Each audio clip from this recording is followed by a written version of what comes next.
योगमय जीवन में आप सभी का स्वागत है।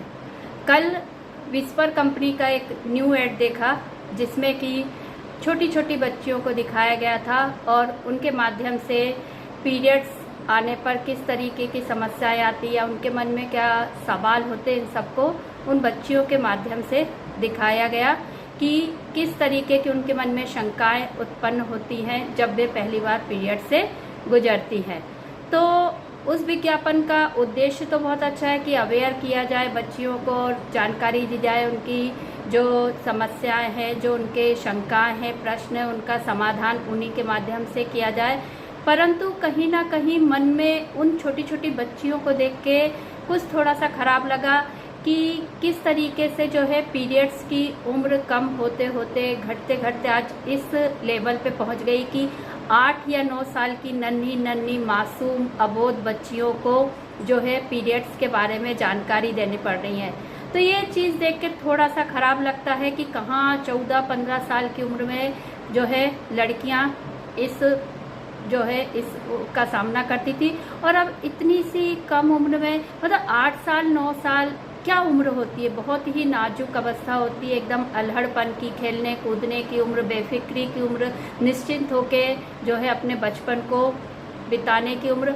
और इस उम्र में ये माना कि ये एक स्वास्थ्य होने की निशानी है और ये आना बहुत ज़रूरी है, क्योंकि इसका ना होना जो है वो चिंताजनक है, होना कोई चिंता की बात नहीं है। लेकिन मेरे मन में जो विचार आए वो थोड़े दूसरे तरीके हैं, क्योंकि इतनी कम उम्र में बच्चियों का आना कहीं ना कहीं इसके लिए बहुत सी चीज़ें जिम्मेदार है जिनकी तरफ हमारा ध्यान नहीं जा रहा।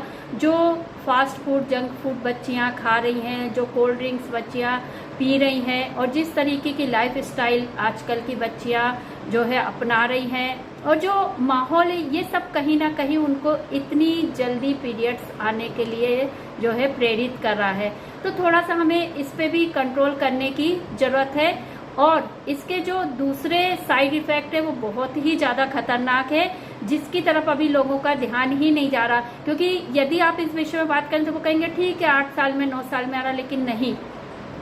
एक छोटी बच्ची जो अभी अपने आप को संभालना नहीं जानती, वो पीरियड्स और उसकी सारी प्रॉब्लम्स को कैसे झेलेगी, और फिर उसके साथ होने वाला दर्द। क्योंकि अभी मैंने न्यूज़ पढ़ी थी, ज़्यादा दिन नहीं हुए हैं, 10-15 दिन पहले, कि महाराष्ट्र में एक 14 साल की बच्ची, उसको पहली बार पीरियड आया और वो उस दर्द को सहन नहीं कर सकी और उसने आत्महत्या कर ली। मतलब इतने ज़्यादा डिप्रेशन में आ गई।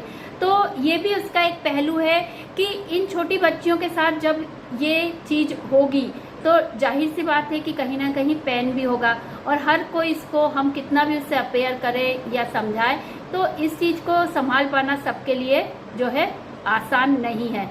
चलो अपन इस स्थिति से किसी तरीके से निकल भी जाते हैं, तो दूसरी जो स्थिति वो इससे भी ज़्यादा डेंजरस है। अभी कल ही मैंने एक न्यूज़ पढ़ी है जो कि महाराष्ट्र मुंबई की है, नवी मुंबई की, कि वहाँ पर जो है एक नाबालिग बच्ची के पेट में दर्द हुआ और उसके पेरेंट्स जब उसको हॉस्पिटल लेके गए तो पता चला वो 3 महीने की प्रेग्नेंट है। और बाद में जब उसका पूरा खुलासा हुआ तो पता चला कि वो 12 साल की बच्ची है और उसका 15 साल का भाई उसका रेप करता था। तो और ये भी उसके साथ आया कि वो दोनों भाई बहन मिलके जो है वेबसाइट्स पे या मोबाइल पे कुछ ऐसी चीज़ें देखते थे जिसको पॉर्न कहते हैं हमारे यहाँ। तो उसके बाद उन्होंने उसको एक्ट करने का सोचा और जिसका परिणाम ये हुआ कि आज वो लड़की 3 महीने की प्रेग्नेंट है। अब आप सोच सकते हैं, एक 12 साल की बच्ची 3 महीने की प्रेग्नेंट और घर में ही, इसके लिए कोई बाहर से नहीं आया, उसके भाई ही। और ऐसी ही एक और मिलती जुलती खबर गाजियाबाद यूपी से 2 दिन पहले पढ़ने में आई, जहाँ पर कि 2 भाइयों ने मिलकर अपनी छोटी नाबालिग बहन के साथ रेप किया और वो भी अब 2 महीने की प्रेग्नेंट है। और एक और तीसरी खबर शायद आप सबने ही पढ़ी होगी, 10-12 दिन पहले ही आई थी, वो भी महाराष्ट्र की थी, जिसमें कि एक 12 साल की बच्ची जो कि 25 महीने की प्रेग्नेंट है, उसको बॉम्बे हाई कोर्ट ने एबार्शन की जो है अनुमति दी। तब आप सोच सकते हैं ये उम्र है 12 साल, 14 साल, 13 साल, क्या ये उम्र है कि बच्चियां प्रेग्नेंट हो या इस तरीके की स्थितियों का सामना करना पड़े। और क्योंकि हम कितना भी उन्हें एजुकेट कर दे, अवेयर कर दे, क्या हम उनको इन सब चीज़ों के लिए तैयार कर सकते हैं? क्योंकि ये जो मैंने आपको 3 एग्जाम्पल दिए या 3 घटनाएं बताई, ये तीनों ही घटनाएं घर के अंदर ही हुई हैं, जिसमें तीनों ही घटनाओं में उनके भाई इन्वॉल्व है। क्योंकि ये जो 12 साल की बच्ची 25 महीने की प्रेग्नेंट है, जिसको हाई कोर्ट ने जो है परमिशन दी है अबॉर्शन कराने की, उसके पीछे भी उसके भाई का हाथ है। तो आप कहाँ कहाँ से रोकेंगे बच्ची को? मतलब इससे छोटी बच्चियों को कैसे समझाएंगे, क्या एजुकेट करेंगे, सेक्स एजुकेशन देंगे, किस तरीके से वो अपना बचाव कर सकती हैं, और भाई से, पिता से, घर से वो कैसे अपने आप को बचा सकती हैं?